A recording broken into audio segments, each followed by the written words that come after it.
Your baby said, "Ma, her lips look so pretty. She's a little girly girl, loves glitter and lip gloss and lipstick." Oh, tell her I said thank you. Thank you, ma'am.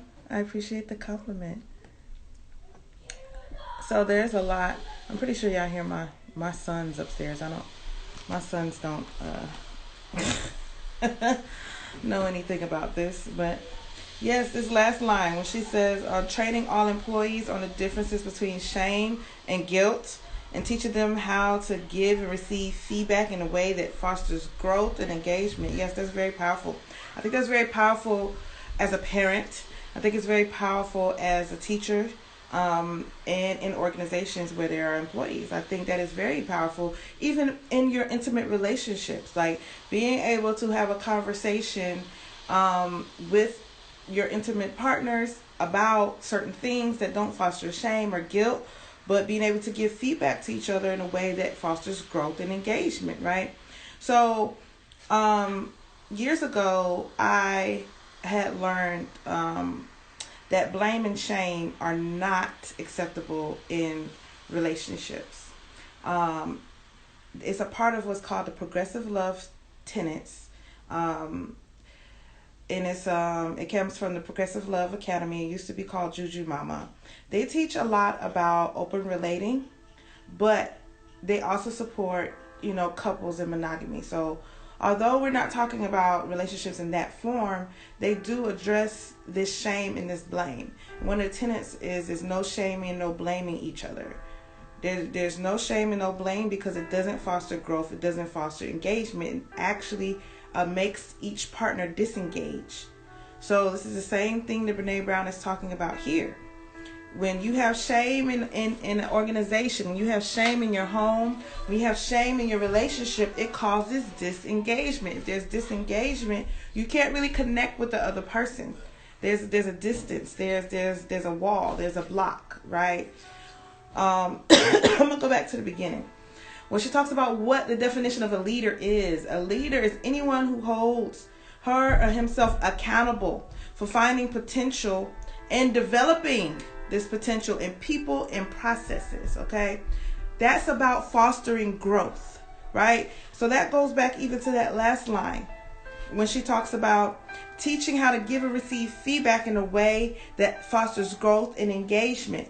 A leader can only be able to find potential and to develop potential in processes and with people if they're able to have communication and they're able to foster growth, right? So it's very important to understand that. Very important to understand that leaders just aren't, at your job. Leaders aren't just at a school or in your community. That we are leaders in some form or some capacity at different times in our lives. Even if you don't have children, there may be a time where you're leading a group, or you may have other people's children. You're our leader. You're the adult. We all play a leader role in some capacity at some form and fashion throughout our life. Okay? Even in a relationship, in your intimate relationships, you may be a point in time where you're leading the relationship. So understanding that as a leader, when you do step into that role, even if you don't play that role day in and day out, you have to understand that the purpose is for you to foster growth and is for you to lead and to be accountable. Okay? So I'm going to go to this. It says, learning and creating are inherently vulnerable. Okay? So as a leader, in whatever capacity that you're leading, you have to learn. The people you're leading have to learn. Right? And learning and creating are inherently vulnerable. As you learn, you're putting yourself out there. You're having the courage to speak up and ask questions. You're having the courage to get out there and try to put something together, whether it's hands-on, whether it's verbal, whether it's writing. It requires courage. If you remember what we've been talking about, vulnerability, which also ties to shame, but it requires courage. Vulnerability is not a form of weakness. It's a form of courage. Okay? Excuse me. When she was talking about the entrepreneur in 2009, who was the entrepreneur of the year, and he was saying it's something like fear that keeps people from getting out there and being innovative, from trying, from putting out a new idea. So in the workplace, It takes courage to put your idea out there. It takes courage to speak up and say, hey, let's try it this way. It takes courage to be in your household of a family for you to say, hey, let's try this, even if it's a child. It takes courage, right? It takes courage to be vulnerable. It takes courage to be innovative, right? And you build shame resilience, as Brene Brown has talked throughout the book. Shame resilience as you take these leap of faith, or you take these courageous steps in putting your ideas out there, putting yourself, showing up as you are. That's what vulnerability is, right? So the more you do it, the more you have the self-talks. When you're dealing with the gremlins, as she mentions, those negative thoughts that like to say, oh, you're stupid, you're that and this or whatever. Those dealing with those gremlins and pushing through anyway, right? So it takes courage to do that. So she also brings up what she learned from her research from talking to middle school children, okay? Middle school is when a lot of this shame culture is really developed heavily, okay? It starts in school, I think, and in the home. It starts a lot of places, but in middle school, it really is heavy. This is why I believe there's lots of challenging students or problems, or children go through these things when they're in middle school, whether there's something going on at home or something going on at schools. Children are really becoming aware of the shame and the guilt and how it feels, right? So she says, there are times when you can ask questions or challenge ideas, but if you have a teacher that doesn't like that, or the kids in the class make fun of people that do that, it's a bad thing. I think most of us learn that it's best to keep your head down, your mouth shut, and your grades high. There is a point in time where you notice that students and children begin to do that. They don't talk as much. They're not as courageous. I listen to my sons on they're in remote learning. So I hear the students talking to each other, engaging, truly being themselves, and I love it. The teacher asks them, hey, what's your favorite song? Because during writing time in the morning, she plays, she takes turn with each student playing their favorite song. And sometimes the teacher is like, well, I don't know the song. Can you sing it for me? And those kids be on there singing their heart out, and it just makes my heart melt because they have the courage. They still have that innocence about them where they can do that. Ask a child that in middle school or high school. If a teacher's like, well, I don't know the song, sing it. They're not going to do it, because they're afraid the other kids are going to tease them. The teacher may tease them even. They may get teased at home. So then they just put their head down and be quiet. They don't even have the courage to do that. So it just melted my heart. Like, it brought me so much joy to sit in the other room and listen to little kids just sing. Sing their songs, whether they can sing or not, right? But it just, what was to me, I was like, wow, like they still have the courage. My son even got on there and said, hey, this is my favorite song. And she's like, well, go ahead and sing it. And he starts singing all the instruments and everything. She said, well, does it have words? He said, no, it's just instrumental. But the fact that he had the courage to do that is inspiring. Okay, it's inspiring. Imagine y'all in the workplace now being asked to sing your favorite song in front of people. Would you do it? Because of what? All the shame and blame and guilt and stuff you dealt with throughout life. You're told to just be quiet and keep your head down. Oh, no, I'm not going to do that. That's embarrassing, right? So that's a culture that's especially in our society. And I'm thankful for Brene Brown talking about this and talking about how we can disrupt this pattern. So then she goes on to say, we can't learn when our heads are down and our mouths are shut. You can't learn anything. You can't grow. You can't evolve. You can't move forward when your mouth is shut and your head is down. You're not engaging. That is disengagement to this fullest, right? Disengagement to this fullest. So, as I was saying, I have been doing this with your 9-year-old niece. She's been teased for the gap in her teeth. And I tell her all the time how beautiful she is and how she needs to not be ashamed of her teeth at all. It is so interesting because let's back up. I'm going to back up a bit too. I don't remember what chapters this was, but Brene Brown talked about that a lot of times we shame and tease people in areas that we feel inadequate, right? So a lot of times the kids will tease other children about things that they wish they had. And it's so crazy how kids are teased about their gaps. And then when they become adults, having a gap is a very beautiful thing. It's all over the internet, where there's women taking beautiful pictures with their gaps and they're embracing it, right? I know this lady, she is a plus size model. And she's loved for her picture. She's loved for her thighs. She's very thick. And she wrote a post. She said, it's so funny, the things that the kids used to tease me about is now the thing that everybody loves about me. And I told her, I said, it's because, I said, those people were teasing you about it because they were envious, they were jealous. These children didn't know how to express those emotions. They actually wished that they had that. But instead, they tease you. And we've all experienced this in some form or fashion. But in the beginning of the book, Brene Brown talks about that. People will shame you in areas that they feel ashamed of, in areas that they feel inadequate in. My mom said growing up, they sang and did a lot of poetry and rhymes. That's cool. And then she said, what makes your niece different and beautiful is her gap. That is true.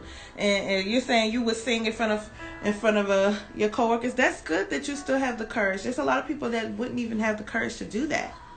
I want my babies to have a gap. Gaps are so cute. Yeah, they are very cute. You was teased about your big feet, and it brought insecurity that you still battle with today. Yeah, a lot of the things that we are insecure about most of the time started from childhood, brought an insecurity from childhood. So the thing is you can't learn, you can't grow, you can't develop if you're keeping your head down, you're keeping your mouth shut, you're covering yourself. You can't do that. So what she says is she has to re-examine what engagement is, and that requires disruptive engagement for a reason. That's disrupting this pattern of shame, disrupting this pattern of guilt, and having a community where shame is used in the culture. It's not good. Okay, human organizations are not actual mechanisms, and people aren't components of them. They're not machines. Okay, an organization is not a machine. A home, a family is not a machine. A school is not a machine. A business is not a machine. Okay, people have values and feelings, perceptions, opinions, motivations, and biographies. Okay, whereas cogs and sprockets do not. That's parts of machines. They don't. An organization is not the physical facilities within it, the organization is not the physical facilities within which it operates. It is the networks of people in it. So they just say like a house is not a home without people in it, right? It's not.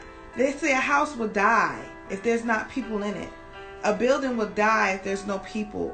And a road will die if there's no animals and people traveling it, right? An organization will die without the people. All right? It is the networks of people in it. It's the networks of people in it. So I want to bring up this, and I'm going to come and read the comments.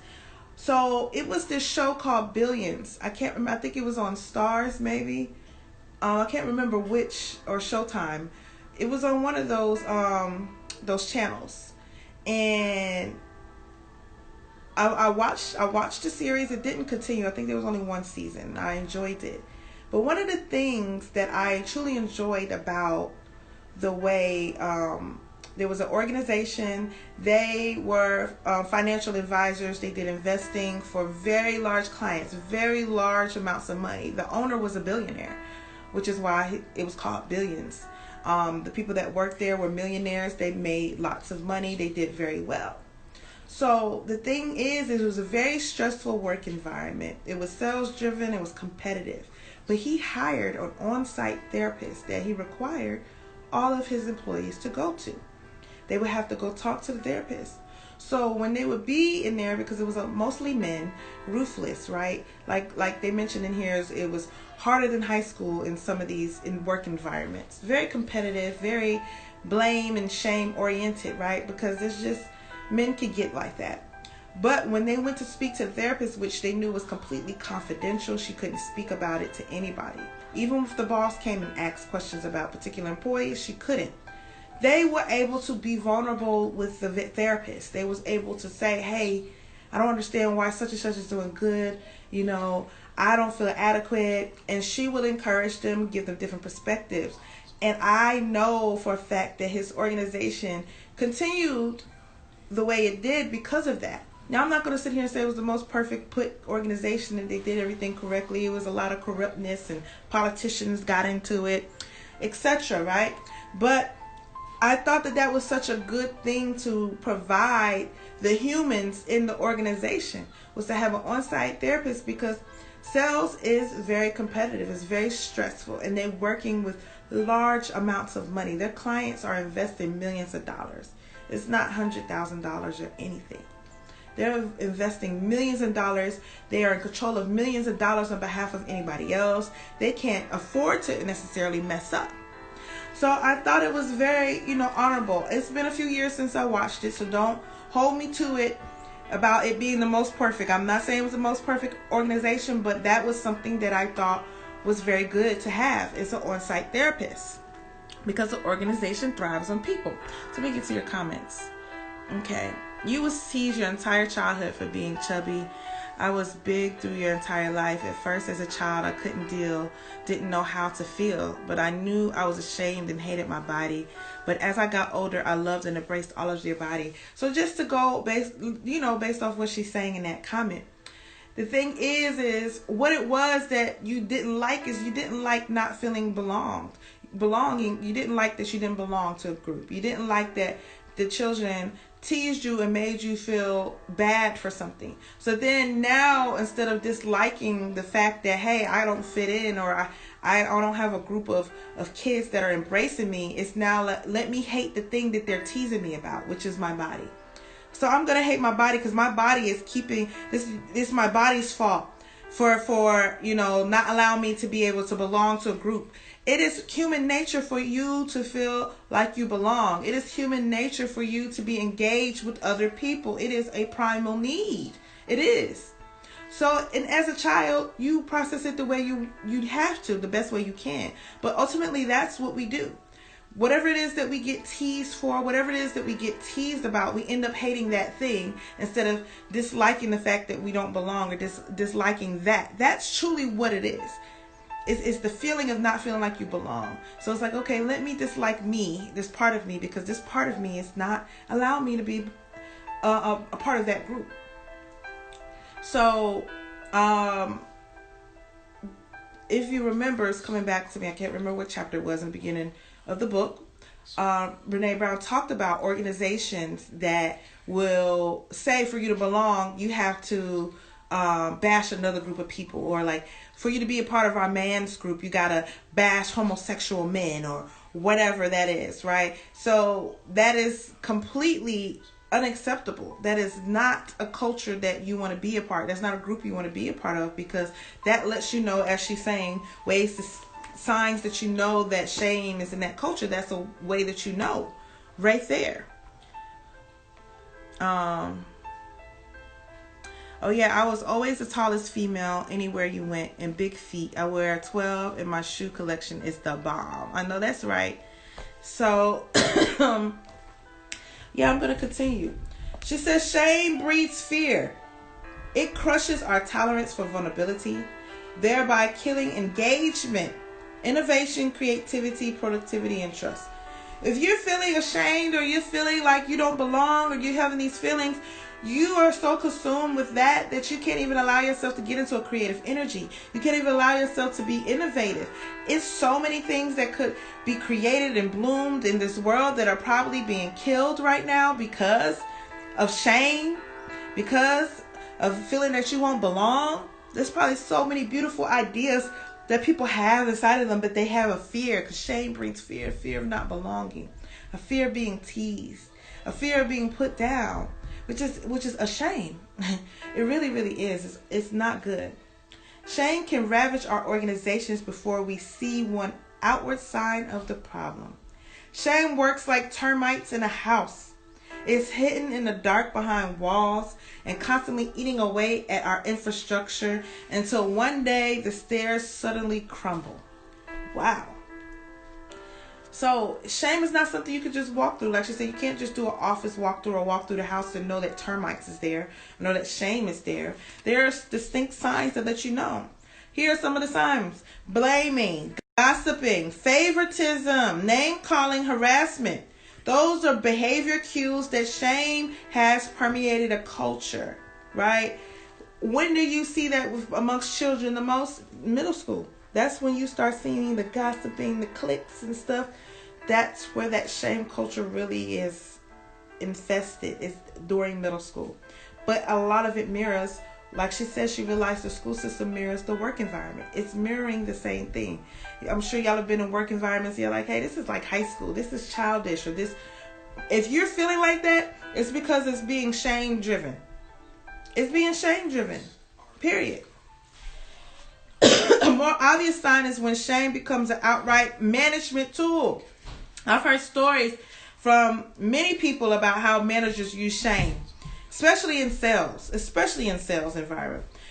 Is there evidence of people in leadership roles bullying others, criticizing subordinates in front of colleagues, delivering public reprimands, or setting up reward systems that intentionally belittle, shame, or humiliate people? Okay, so it's 85% of men and women that she interviewed for shame research could recall a school incident from their childhood that was so shaming. It changed how they thought of themselves as learners. Okay, so I'm gonna run this all the way back for those of you that have been with me for a while. Let's go back to the 4 agreements. Let's go back to, I think that's chapter 2, when he talks about domestication. This is what she is also talking about. That book and this book are aligned in a lot of ways. That is the domestication process that he spoke about amongst children. It's the domestication, right? When you are recalling it from childhood. Okay? She said what makes these numbers even, more daunting is that half of that has created what she calls a creative scar. Okay? These participants could point out specific incidents where they were told or shown that they weren't good writers, artists, musicians, dancers, or something creative. I know I experienced that. And that was something I thought about as a child. I'm like, how can you not be a good writer? Like, how could something be wrong with my approach to writing this story? Now, you may tell me I can set up my thesis and set up my supporting topics, blah, blah, blah, better. But how can my creative story be a wrong writing? That was something I never quite understood as a child. If it's creative, okay? So, the Workplace Bullying Institute, it says that the definition of bullying is repeated mistreatment, sabotage by others that prevented work from getting done, verbal abuse, threatening conduct, intimidation, and humiliation. It said in 2010 they reported that 37% of the U.S. workforce had been bullied at work, and that half of that 37% of the bullied workers reported that employers did nothing to stop the bullying.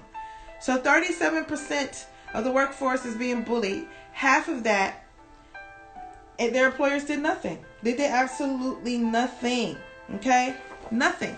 And then she says, if employees are constantly having to navigate shame, you can bet they're passing it on to their customers, students, and families. All right, so let me go back and read what you all are talking about. I remember being in KG and I couldn't sit at the buddy desk. My knees kept pushing up the table, so they put me in the high school desk with the pockets on the side. Wow. Wow. Back in the 80s, I was the only one, like a freak of nature. Wow. At the workplace, woo child. Goodness gracious.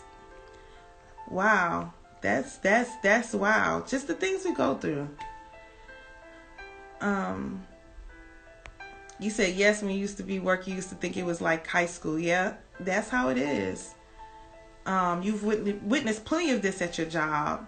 I always argue with teachers. Give me my points. I know English. The workplace bullying is crazy. The fact that y'all can speak about that. This is a poll in 2010. I think these numbers are a bit low because I hear it very often that bullying goes on in the workplace. But, we're just going to go with what they came up with in the research, okay? It says we learn shames in our families of origin, and many people grow up believing that it's an effective and efficient way to manage people, run a classroom, and parent. Domestication. If you haven't, for those of you who haven't read The Four Agreements by Don Roos, he talks about domestication. This is the same thing. Domestication, you were taught to do things this way. We were taught to live like this. It's in the culture. It's what we were taught to do. So now we are having disruptive engagement. We are going in and disrupting the pattern. We are creating a new pattern. We are living a life of courage where we are allowed to be vulnerable and show up who we are courageously despite what other people say, despite what critics have to say, okay? Shame can only rise so far in a system before people disengage to protect themselves. For example, she spoke about, this guy that was doing very well. He was doing very well, but in his company, but the rule was when you are the top earner, you have to make somebody move out of their office and pick their office. Well, he didn't want to do that. His boss came in and said, hey, you have to pick an office because these guys need to get on top of it. So what did he start doing? Looking for another job. That's disengagement. He's not at work to bully other people. He's not at work to shame people because he's doing well. He's at work to do his job, service his clients, and go home. So that caused disengagement right there. Shame could only rise so far in the system before people disengage to protect it. When we're disengaged, we don't show up, we don't contribute, and we stop caring. If you ever started a new job and you see that employees don't care, they don't contribute, that to me those are signs right there. That's a disengagement. They don't care. They don't put the extra effort in. And then if you knew, they tell you not to put the extra effort in. Hey, don't do all of that. They don't care about you here. Don't you doing all that effort? You're going to stop doing that soon. Don't come to work on time, stuff like that. And guess what? When those network of people, because that's what makes an organization disengaged, then the organization disengaged, right? Then you're wondering why you're losing money here or what's happening with a customer here. They're passing that energy on to their customers and clients. You have to give them a work environment where they feel like they're engaged, they matter, right? If you want them to show up, if you want them to contribute and care, right? So let's see what you all are saying. Working on a military base, the biggest high school ever, folks just acted like kitties. I bet. It does every day, and that's why I have to work. That's why you have workplace violence. That's true. I was very passive aggressive with those bullies. Didn't know what to do with them myself. Yeah, you did the best you could do. There was no manual. Everybody's sitting around, oh my God, what happened? Why he killed them? You know why.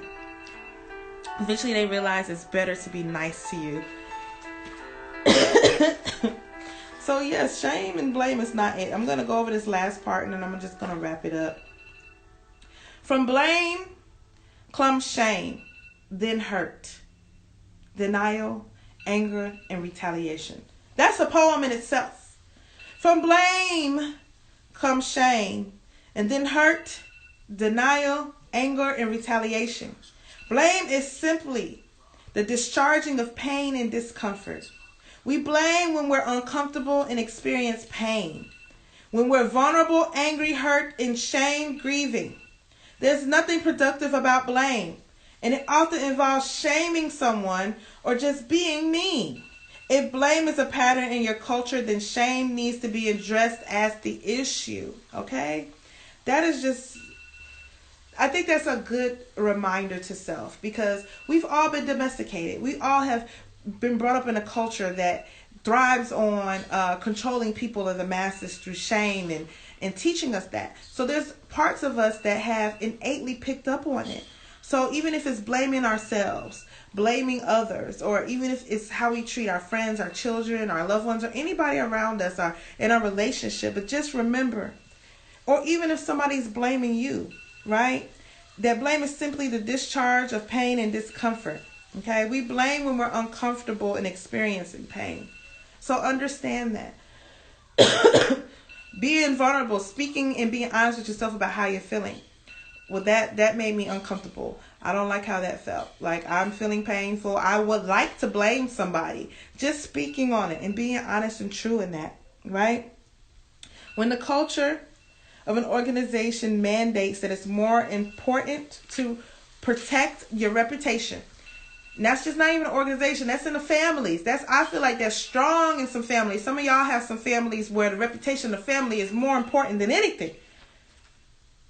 When the culture of that family organization is when it's more important to protect the reputation and those in power to protect those elders or those leaders to protect them. Okay? When that becomes more important than the basic human dignity of individuals, you can be certain that shame is systematic, money drives ethics, and accountability is dead. I see so many families, so many people that are in families where there's individuals in the family that are going through crisis and things, but they want to act like it's not there to protect the reputation of the family. They don't want to address somebody's addiction. They don't want to address getting, excuse me for that, my timer's going. They don't want to address it. It's the alarm. I'm sorry. My son's alarm's going off for school. They don't hear it, but I'm going to get to it. So when people aren't addressing the human's dignity, you have people in families and organizations where the humans are going through personal crisis, and instead of addressing that it's there, we're going to act like it's not there because our family doesn't have that problem, or we don't want people to know, or we don't want anybody to know outside the organization that we had a problem with bullying or sexual harassment. We don't want anybody to know that such and such got locked up, or they strung out on drugs, or such and such has a sex addiction, or this or that, or whatever. We instead of talking about what's happening with the human's dignity and how this human is falling apart, we're going to ignore it because we don't want to tank the family reputation. Okay? That is a systematic, that is a shame system that is running there. Money drives it. Money drives the ethics, and accountability is dead. Okay? Accountability is dead. So the thing is we can't control the behaviors of others, right? But what you can do is hold yourself accountable, hold others accountable for protecting what matters most, which is the human being. It's the human being that matters the most. That's what matters most. Okay? So being accountable, it matters the most. I gave a story yesterday.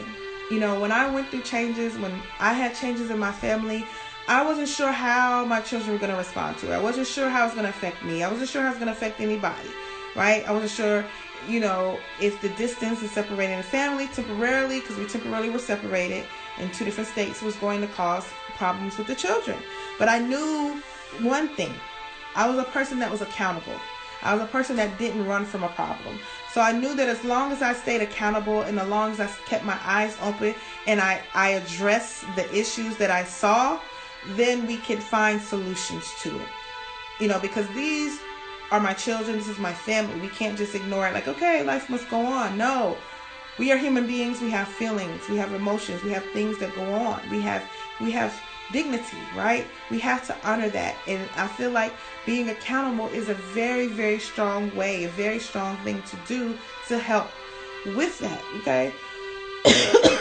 So, for the best strategy, she says, for building shame resilience, right, in an organization. When she says organization, and we're talking about workplace, for those of you that want to be entrepreneurs and have people as employees in your home is an organization, in your group.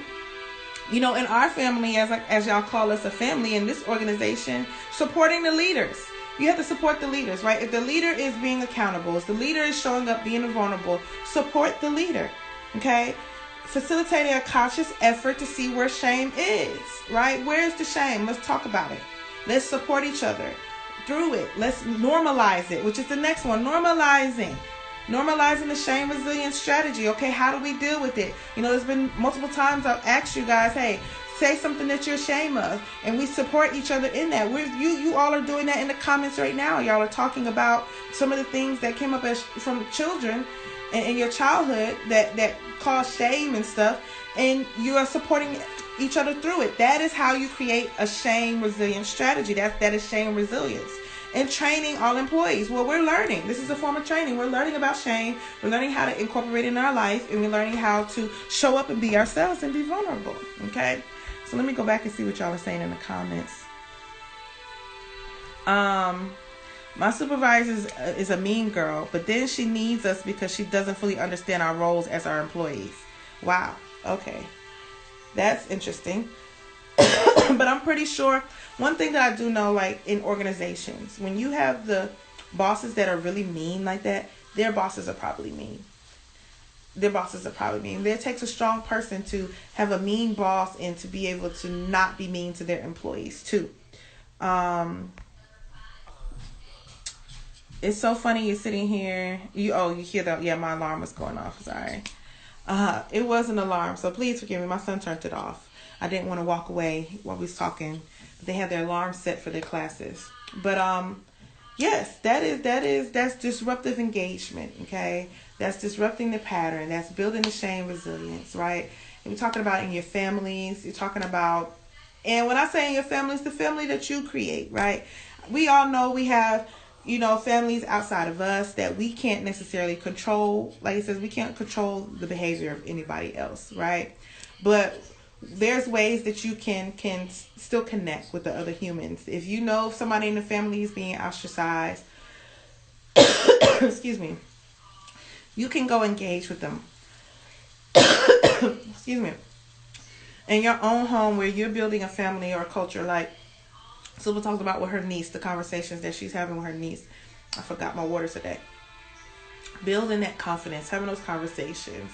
And then, sometimes you might have a child or people that are like, oh, you're just family. That's just what you're saying. Well, introduce them to a community. This is why I'm thankful that in me doing this, I created a community where we all are supporting each other, right? So it's not just like, oh, you're just my mom, you're saying that, or you're just my friend, you're saying that. These are complete strangers that y'all have met in this community, and we all support each other because we all can relate. We all have had our moments of vulnerability. We all have been transparent. We showed up as we are, who we are, fully in that. I have, each of you have, and we supported each other through that process. Having a community is very, very important. Brene Brown mentioned that in chapter 4. Having a community is important. So creating that community, if you are an entrepreneur or growing to be an entrepreneur, or you work in a community in your local environment where you're creating a group or you're creating a community, just make sure that you remember this network is based off humans. Create that. Be the trailblazer for that. You are learning and engaging and teaching it, and share with other people, right? Share with other people as you learn. Leaders don't know everything, but they show up, they're transparent, and they're accountable. So wherever you are leading, use these tools to expand the environment, to develop the environment, because it's going to foster growth. It's going to foster courage. It eliminates fear. It eliminates shame. All the things that we've been talking about for the last few weeks. So, yes, you hear that, Tierra. Now, teach your child to say my name the correct way. What did Brittany say? Everybody's laughing at Brittany. I miss it. Don't play with she. She is me. So, yeah. I hope y'all got something from that today. It really was profound for me. And I hope that y'all, last week we talked about, I'm looking everywhere for the alarm, sorry.